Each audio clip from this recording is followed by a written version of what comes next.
बेटियों का नसीब, आंचल की कहानी भाग 6। अभी तक आपने जाना आंचल अभय के साथ दिल्ली शिफ्ट हो गई है, पर उनके घर में कोई भी सामान नहीं है। तभी एक दिन उसके भैया उससे मिलने के लिए आते हैं। दोपहर का खाना उनकी पड़ोसन अर्शी भिजवा देती है और सब खाना खा रहे होते हैं। अब आगे उसके भैया को आंचल की मनोदशा के बारे में पता था, इसलिए उन्होंने खाना खाने के बाद ही कह दिया कि रात को खाना बाहर खाएंगे। चलो अभय, मार्केट चलते हैं।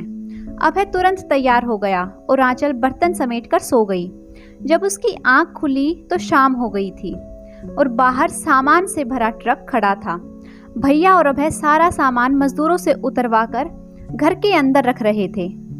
देखते ही देखते पूरा घर सेट हो गया। ड्राइंग रूम कीमती सामान से सज गया। Double bed, dressing table, sofa, TV सब आ गया। किचन में फ्रिज भैया ने अपने हाथ से लगाया था। उन्होंने बताया पूरे घर के पर्दे कल सिलकर आ जाएंगे और किसी चीज की जरूरत हो तो बताना गुड़िया। और गुड़िया बेहोश होते होते बची। इसका मतलब था सब कुछ भैया खरीद कर लाए थे। उसे लगा था कि अभय खरीद कर लाए हैं और वह ऐसे खुश हो रहे थे जैसे सब कुछ खुद खरीद कर लाए हों। उसे नफरत सी हो गई थी सोचकर, गैरत की चीज इनमें है भी या नहीं। आज उसे एहसास हो रहा था कि उसके लिए मम्मी पापा ने कितने शौक से सब कुछ खरीदा था। सारे जेवर, खूबसूरत क्रॉकरी और तमाम ज़रूरत की चीज़ें जिनको आंचल इस्तेमाल करना तो दूर एक बार देख भी नहीं पाई थी। जेवर पहले ही दिन लॉकर में रख दिए गए थे और उनका नाम भी वो नहीं ले सकती थी। उस रात जब वो लोग खाने के लिए होटल में गए तो आंचल बिल्कुल चुप सी हो गई थी। हाँ, अभय बहुत खुश थे। वह जानती थी कि इस सारी खरीदारी की बात वह मम्मी और भाभी को नहीं बताएंगे। उस रात कितने दिनों बाद वह बेड पर सोई थी और गद्दे का गर्म बिस्तर उसे कांटों की तरह महसूस हो रहा था। काश अभय आप ऐसे बगैरत ना होते। सारा सामान ना सही पर कुछ तो अपने पैसे से भी खरीदते तो मुझे इतना बुरा नहीं लगता। अब आंचल को कम हैसियत में ही जीने की आदत पड़ गई थी, पर भैया ने कोई कसर नहीं छोड़ी थी। घर छोटे बड़े हर सामान से सज गया था और अभय बहुत खुश थे। भैया चले गए थे आंचल के पर्स में बड़े बड़े नोट रखकर, और वह रो रही थी। कैसे कैसे बेगैरत लोग होते हैं दुनिया में। उसका दिल नहीं करता था अभय की शक्ल देखने का, पर वह कितनी मजबूर थी। और इन्हीं दिनों में उसे पता चला कि वह फिर से माँ बनने वाली है। आंचल ने रात में अभय को यह बात बताई तो उसने कुछ खास ध्यान नहीं दिया और बताया कि कल मम्मी पापा आ रहे हैं। यह सुनकर आंचल के जिस्म से जैसे जान ही निकल गई। अभी कुछ दिन पहले ही तो वो जहन्नुम से निकल कर आई थी और वह इतनी जल्दी आ रही थी।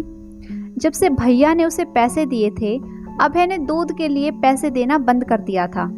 सारी रात डर से आंचल को नींद नहीं आई और जब वह सुबह उठी तो दर्द से उसका बदन टूट रहा था। पर हैरान तो वह तब हुई जब उसने देखा कि ऑफिस जाने से पहले ढेर सारा सामान लेकर आ गए। पनीर, फ्रोजन मटर, मशरूम, बहुत सारे फल और सब्जियों के साथ और भी चीजें थी। वह बहुत खुश थे। देखो आंचल, सारी तैयारियां अच्छी तरह हो जानी चाहिए।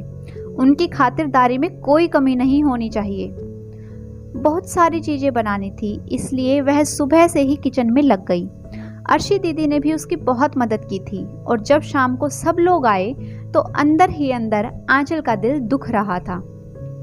हालांकि हर चीज बिल्कुल ठीक थी, फिर भी वह डर रही थी कि जाने किस बात पर अभय की माँ को गुस्सा आ जाए। कुछ दिन पहले आंचल ने अभय से कहा था कि एक रूम हीटर ले आइए, परी को ठंड लगती है। पर अभय ने साफ मना कर दिया था कि रजाई ओढ़ा दो, हीटर नहीं आएगा, मेरे पास फालतू पैसे नहीं हैं।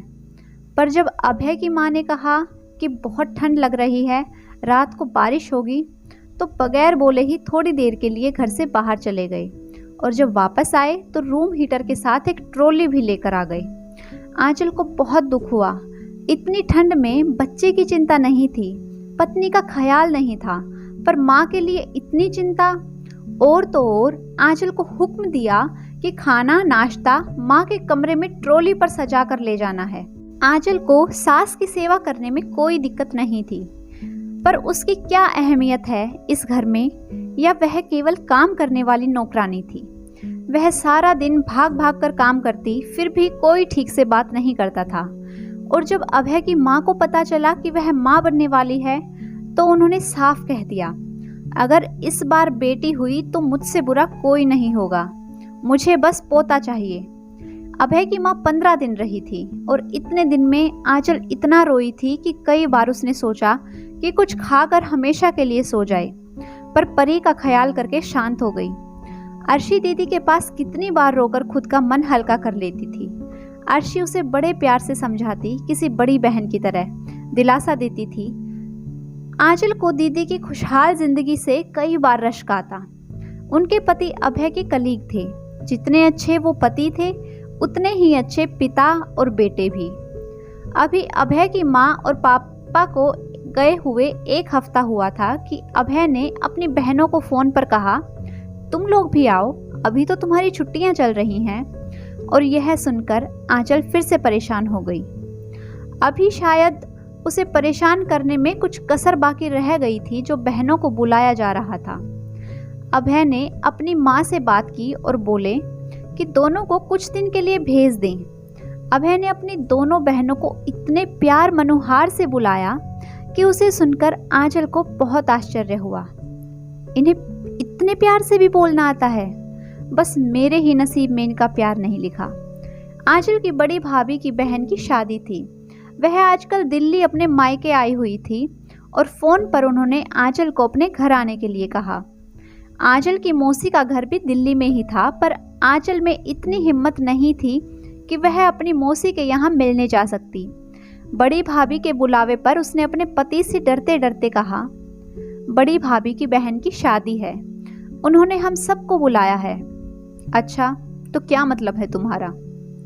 सब लोग आए हुए हैं मेरे मायके से, देखा जाएगा। मैं मम्मी से बात करूंगा, वो जैसा बोलेंगी वैसा ही होगा। इसमें मम्मी से क्या पूछना, एक ही शहर में शादी है, किसी दूसरे शहर में थोड़ी ना जाना है। अच्छा, बकवास बंद करो, मैंने कहा ना देखा जाएगा। और अभय के इस अंदाज पर वह डर से एक लफ्ज भी ना बोल पाई। अगले दिन आंचल की माँ और भाभी आ गई। उस समय अभय ऑफिस के लिए निकल रहे थे और अभय ने उन्हें देखकर मुंह बना लिया। दोनों को बहुत शर्मिंदगी महसूस हुई। उन दोनों को ड्राइंग रूम में बिठाकर आंचल ने अभय से कहा, आज तो घर में कोई भी सब्जी नहीं है, प्लीज कुछ फल मिठाई वगैरह ला दीजिए ना। नहीं है तो इस सब की जरूरत भी नहीं है, उन्हें चाय पिलाओ और भेज दो। और ऐसा कोरा जवाब देकर वह ऑफिस के लिए निकल गए। बड़ी भाभी ने आंचल का उतरा हुआ चेहरा देखकर सब समझ लिया, लेकिन उन्होंने कुछ जाहिर नहीं होने दिया। वह केक, फल और मिठाई वगैरह लेकर आई थी। आंचल ने चाय बनाई और सबके हालचाल पूछने लगी। बड़ी भाभी को मार्केट जाना था, इसीलिए वह शादी का कार्ड देकर जल्दी ही चली गई। उनके जाने के बाद आंचल अभय के रवैये पर अफसोस कर रही थी कि अर्शी दीदी आ गई। वह आंचल का चेहरा देखकर समझ गई कि जरूर कोई बात हुई है, और आंचल का मन इतना भरा था कि उन्हें देखते ही उसकी आंखें छलक पड़ी। आंचल उन्हें ही तो सब हाल सुनाया करती थी। दीदी, अब तो माँ और भैया भी शादी में आएंगे और उनका यही रवैया रहा तो कौन सी नई बात है? क्या वह लोग अभय के बारे में नहीं जानते हैं? और माँ बाप, भाई बहन के लिए लोग बहुत कुछ बर्दाश्त कर लेते हैं, सब कुछ जानकर भी अनजान बन जाते हैं। लेकिन इस सब से जो दिल पर गुजरती है वह आप नहीं जानती। मैं सब समझती हूँ। आंचल, तुम फिक्र मत करो। कब है शादी? तुमने कोई तैयारी की? तैयारी क्या करनी है दी, सारी तनख्वाह अभय अपने पास रखते हैं। जेवर माँ ने पहले ही अपने पास रख लिए थे, सारे भारी कपड़े ससुराल में ही रखे हैं। तो फिर शादी में कैसे शामिल होगी? पता नहीं दी, मुझे तो यह भी नहीं पता है इजाज़त भी देंगे कि नहीं। वो तो मिल ही जाएगी। अर्शी दीदी मुस्कुराई और दोनों इधर उधर की बातें करने लगे और आंचल का मन बहल गया। मगर वही हुआ, अभय ने उसे शादी में शामिल होने की इजाज़त नहीं दी, क्योंकि ऊपर से उन्हें इजाज़त नहीं मिली थी। उस दिन वह बहुत रोई। सबसे मिलने के लिए उसका दिल तड़प रहा था। शादी हो जाने के बाद आंचल की मम्मी और सब लोग आए तो आंचल भगवान का शुक्रिया अदा करने लगी कि अभय ऑफिस में थे। मम्मी आज उनका घर देखकर बहुत खुश हुई। तुम्हारा घर तो बहुत सुंदर है आंचल। और भाभी ने आंचल के रखरखाव और सलीके की भी बहुत तारीफ की। आज वह लोग उसके लिए बहुत सारे तोहफे और फल मिठाई वगैरह लेकर आए थे। आंचल ने अर्शी को भी बुला लिया। सबने खूब बातें की। बहुत दिनों बाद आज आंचल इतना खुश होकर बातें कर रही थी। शाम में अभय ऑफिस से आए तब तक सब उनसे मिलने के लिए रुके हुए थे, पर वह सीधे अपने कमरे में चले गए। आंचल चाय बनाने के लिए उठने लगी तो भाभी ने मना कर दिया। वह फ्लास्क में ही चाय भरकर लाई थी। साथ में बड़े भैया की बेटी रूही भी आई थी। आंचल का बहुत मन किया उसको कोई अच्छा सा गिफ्ट दे, पर यह उसकी किस्मत में नहीं था। बड़े भैया अभय के पास कमरे में चले गए थे मिलने, और आंचल इंतज़ार करती रही कि वह बाहर निकल कर आएंगे मम्मी और भाभी वगैरह से मिलने के लिए, पर वह बाहर नहीं आए। मजबूरन मम्मी ही अंदर मिलने गई। उनके सिर पर हाथ फेरकर आशीर्वाद दिया। जाते वक्त सबने परी को बहुत सारे रुपए दिए भेंट के तौर पर, और आंचल बेहद शर्मिंदा हो रही थी। उन सब के जाने के बाद उसका मन इतना भरा हुआ था कि वह जमीन पर बैठकर रोने लगी, पर अभय बाहर नहीं आए। बहुत देर हो गई थी तो उसे एहसास हुआ और उसने कमरे में जाकर पूछा, आप खाना खाएंगी? क्यों, भूख हड़ताल करने का मन है? फिर आंचल किचन में गई और खाना गर्म करके ट्रॉली में सजाकर उनके लिए कमरे में ले आई। खाने में बहुत सारी वैरायटी देखकर अभय हैरान हो गए। इतना कुछ बनाने की क्या ज़रूरत थी? मैंने कुछ नहीं बनाया, सब कुछ भाभी लेकर आई थी।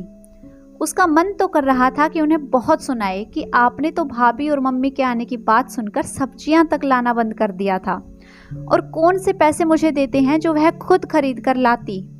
अभय ने आराम से खाना खाया। उस दिन जाने क्यों आंचल का मन नहीं कर रहा था अपने बेडरूम में जाने को। परी तो जल्दी ही सो गई थी, पर आंचल किचन में काम करने के बहाने से रुकी रही और इतनी देर लगाई कि जब वह कमरे में गई तो वो सो चुके थे। उसे इतनी नफरत महसूस हो रही थी आंचल को सामने सो रहे शख्स से। उसकी शक्ल देखने का भी मन नहीं कर रहा था, मगर कितनी मजबूर थी वह, उसने दुख से सोचा। अगली सुबह परी ने अपने पिता को बहुत खुश होकर बताया, पापा कल नानी और मामा मामी ने मुझे ढेर सारे पैसे दिए। अच्छा?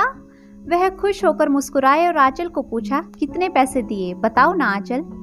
मुझे नहीं पता, आंचल ने बेरुखी से कहा और बाहर चली गई। लेकिन अभय उसके पीछे पीछे आ गए। यह कौन सा तरीका है बात करने का? वह बहुत गुस्से में बोली, वही तरीका जो आप इस्तेमाल करते हैं। पता नहीं उस दिन उसको क्या हुआ था कि उसने तुरंत जवाब दे दिया, और उसके जवाब देने की देर थी कि अभय आपे से बाहर हो गया। तुम्हारी इतनी हिम्मत, तुम मुझसे जुबान लड़ाने लगी? बर्दाश्त करने की भी हद होती है अभय। मैं तुम्हारा मुंह तोड़ दूंगा, ज्यादा बकवास मत करो। अब मुझे हाथ लगाकर तो देखिए। किस बात पर इतना घमंड कर रही हो? आप लोग किस बात पर करते हैं? तुम मेरे माँ बाप को कह रही हो? चोर की दाढ़ी में तिनका। इतना कहकर आंचल मुस्कुराई, और यह मुस्कुराहट उसे कहानी में आगे किस मोड़ पर ले जाएगी? क्या अभय आंचल के विरोध को समझ पाएगा, और क्या उसके स्वभाव में परिवर्तन हो पाएगा? जानेंगे अगले भाग में। तब तक अगर आपको कहानी पसंद आई है तो वीडियो को लाइक कीजिए, शेयर कीजिए। साथ ही ऐसी ही मज़ेदार कहानी सुनने के लिए चैनल को जल्दी से सब्सक्राइब कर लें। Thanks for watching.